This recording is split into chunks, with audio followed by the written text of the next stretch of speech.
Hi, this is Mary Hernandez with Genesis Kingdom. Just word of advice. I was trying to go back and listen to that video that one of our sisters had posted and had asked, a lot of us had been in this journey, right? And it talks about us running the race and staying in the race, staying in the light, being in the world and not of the world. Um, and that's a huge statement, but it is a statement. Um, it it comes with testings. They're tests. In this journey, we go through test. In the beginning of my journey, I was tested, and I failed. I felt tests that I did as I was being tested, because I didn't know. You know, I didn't know how to fight or how to pass the test. And let me give you an advice in what I learned from my testings, testimonies that I went through. And I'm going to put this one for example, meaning that when we go through a journey, and one of them was a money situation, I it means that you wait. In the Bible, it tells you, be content with what you have until I get there. You know, um, a couple of mistakes that I had made is that I went and I asked family members for money help. I went and I to other resource to get money help. That's going to somebody else for help when we rely in the Holy Spirit of our Father in prayer, and He will provide. And it tells you even in one of the Bible verse, like I said, I have no Bible verse right now that I'm posting. This is just advice to you, that it talked about Elijah when Elijah was underneath that little creek, and then he was hungry, and God had a raven come and feed him.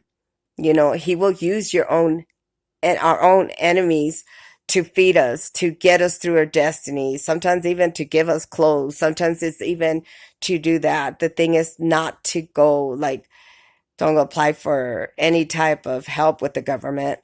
Um, don't go to an ex. Don't go to anybody for money.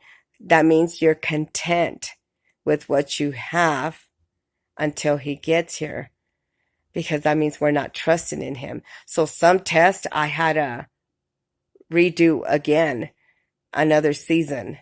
And I kept repeating seasons until he gave me the revelation that you stay still. It's almost like testing sometimes. It was a testing to where they were like, you have to be out where we were at when we were staying.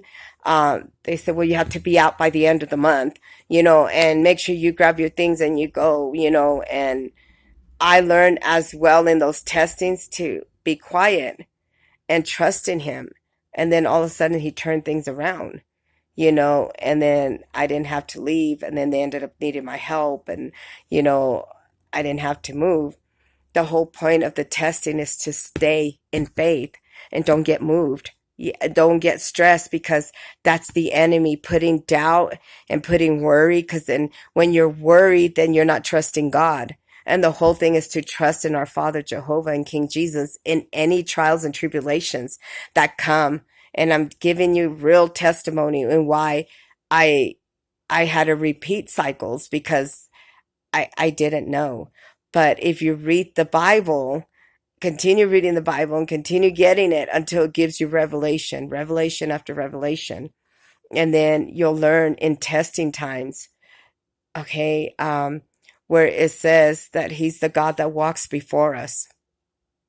That means he already walked that day. So when you have, and this is just my advice to you, when you have something that is happening at the time and you're all like, what am I going to do? Is stay still. Stay still. and trust in him and be like, Father, I don't see a way, but you will make a way, you know, and literally he does. And let me tell you something else.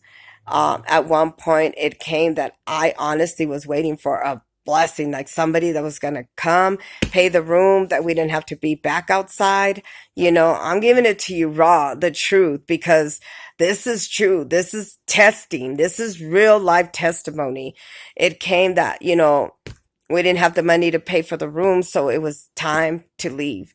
And I honestly was really thinking somebody's going to come and pay for the room. You know, it is. She's going to say, go ahead and stay here. We can wait. You know, no. It came all the way to the end that she came and she said, hey, well, you got 5 minutes. You got to go. I was like, now what? Like, now what? That means I had to go back out there. You know, did I want to go back out there? No, but I had to. You know, it's trusting in him. And yes, there's times that we don't want to do the things that we do. That means if he brought us to that moment, and that means that that door got shut, that means go back out there. That means we're back at it and we go at it again, you know, and it's just praying and trusting in him. And I mean, Bible verses will speak to me. You know, he walked through this day already, so that means he trusted that I'm going to get through it. So don't get nervous, don't panic, because that's what the enemy wants. He wants you to get worried, like, oh my God, how am I going to pay for this? How am I going to do this? You know, just know that if we happen to be back outside, then guess what? He wanted us back outside. Just like this last move before he moved me to this new location, I was like, the girls were already saying, you have to pack light, you know, the videos, you know, I keep track, the Holy Spirit, visions, everything. It guides you. It guides you.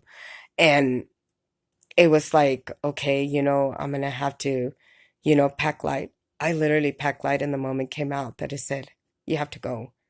So I was like, okay, you know, I started packing my bags, you know, and I already knew, you know, that, you know, pack it up because they had already said, get ready, light, pack light, you know, you're going to move.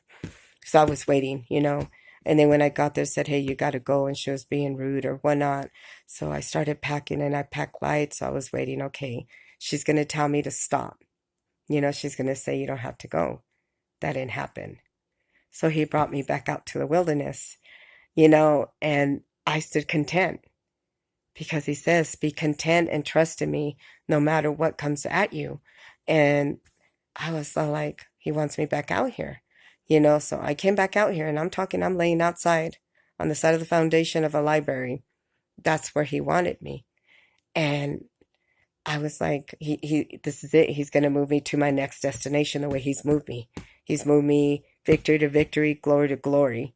And it was hard and it was raw. It was cold. It was hot, but it's being content and embracing. I didn't have a car.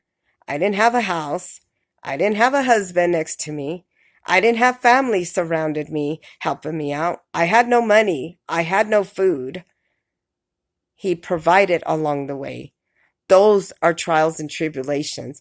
That's staying content with what you have until he gets here. He moves you victory to victory, glory to glory.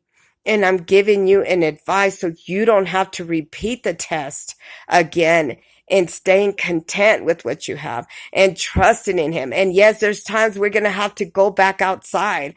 There's times that we're not going to have food in the fridge. There's times that we're going to be going without food. There's times that we're not going to have money for gas. For you that have cars, please embrace that moment, because in this whole journey, it was my feet. My legs walked everywhere, but I was serving. I was serving. I was doing what he asked me to do. We might not like it, and it might seem hard. No, you know what? I rebuke that because I love serving him. I love what he chosen me to do. And if he asked me to do it again, absolutely, I will do it again. Was it hard? Yes. Did I go without? Yes. Was I hungry? Yes. You know, I think what I cried to him a lot is that I miss my kids. But I also had to remember that at the end of this journey that I was going to finish,